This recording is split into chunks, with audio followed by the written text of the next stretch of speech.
यिर्मयाह भविष्यवक्ता की पुस्तक अध्याय 4। यिर्मयाह भविष्यवक्ता की पुस्तक अध्याय 4। यहोवा की यह वाणी है कि हे इस्राएल, यदि तू लौटाना चाहती है तो मेरे पास लौटा, और यदि तू घिनौनी वस्तुओं को मेरे सामने से दूर करे तो तुझे आवारा फिरना न पड़ेगा। और यदि तू सच्चाई और न्याय और धर्म से यहोवा के जीवन की शपथ खाए तो अन्य जातियां उसके कारण अपने आप को धन्य कहेगी और इस पर घमंड करेगी, क्योंकि यहोवा ने यहूदा और यरूशलेम के लोगों से यो कहा कि अपनी पड़ती भूमि में हल जोतो और कटीले झाड़ों के बीज मत बो।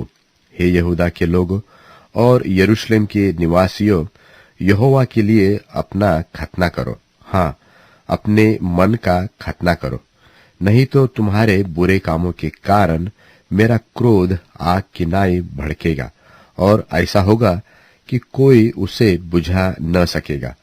यहूदा में यह प्रचार करो और यरूशलेम नगर में यह सुनाओ, देश भर में नरसिंगा फूको और गला खोलकर यह ललकारो कि आओ, हम इकट्ठे हो और गढ़वाले नगरों में जाए।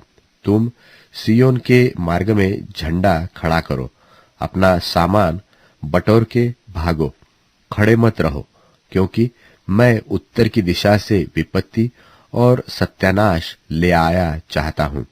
सिंह अपनी झाड़ी से निकल, अर्थात जाति जाति का नाश करने वाला चढ़ाई करने आ रहा है। वह तो कूच करके अपने स्थान से इसलिए निकला है कि तुम्हारे देश को उजाड़ दे और तुम्हारे नगरों को ऐसा सुनसान कर दे कि उनमें कोई बसने वाला न रहे। इसलिए कमर में टाट बांधो, विलाप और हाय हाय करो, क्योंकि यहोवा का भड़का हुआ प्रकोप हम पर से टल नहीं गया। और यहोवा की यह भी वाणी है कि उस समय राजा और हाकिमों का कलेजा कांप उठेगा और याजक चकित होंगे और नबी अचंभित हो जाएंगे। तब मैंने कहा, हाय प्रभु यहोवा, तूने तो यह कहकर कि तुमको शांति मिलेगी, निश्चय अपनी इस प्रजा को और यरूशलेम को भी बड़ा धोखा दिया है, क्योंकि तलवार प्राणों को छेदने पर है। उस समय तेरी इस प्रजा से और यरूशलेम से भी कहा जाएगा कि जंगल के मुंडे टीलों पर से प्रजा के लोगों की ओर लहू बह रहा है। वह ऐसी वायु नहीं जिससे ओसाना व फरछाना हो, परंतु ऐसे कामों के लिए अधिक प्रचंड वायु मेरे निमित्त बहेगी। अब मैं उनको दंड मिलने की आज्ञा दूंगा। देखो, वह बादलों की नाई चढ़ाई करके आ रहा है, उसके रथ बवंडर के समान और उसके घोड़े उकाबों से अधिक वेग से चलते हैं। हम पर हाय कि हम नाश हुए। हे यरूशलेम, अपना मन बुराई से धो, जिससे तुम्हारा उद्धार हो जाए। तुम व्यर्थ कल्पनाएं कब तक करते रहोगे? क्योंकि दान नगर से शब्द सुन पड़ रहा है और एफ्रेम के पहाड़ी देश से विपत्ति का समाचार आ रहा है। अन्य जातियों में इसकी चर्चा करो, यरूशलेम के विरुद्ध भी इसका समाचार सुनाओ कि पहरुए दूर देश से आकर यहूदा के नगरों के विरुद्ध ललकार रहे हैं। वे खेत के रहने वालों की नाई उसको चारों ओर से घेर रहे हैं, क्योंकि वह मुझसे फिर गई है। यहोवा की यही वाणी है, ये तेरी चाल और कामों का फल है। तेरी यह दुष्टता दुखदाई है, क्योंकि इससे तेरा हृदय छिद जाता है। हाय हाय, मेरा हृदय भीतर ही भीतर तड़पता और मेरा मन घबराता है। मैं चुप नहीं रह सकता, क्योंकि हे मेरे प्राण, नरसिंगे का शब्द और युद्ध की ललकार तुझ तक पहुंची है। नाश पर नाश का समाचार आ रहा है। अब सारा देश लूट लिया गया है। अचानक मेरे डेरे और यकायक मेरे तंबू लूट गए हैं।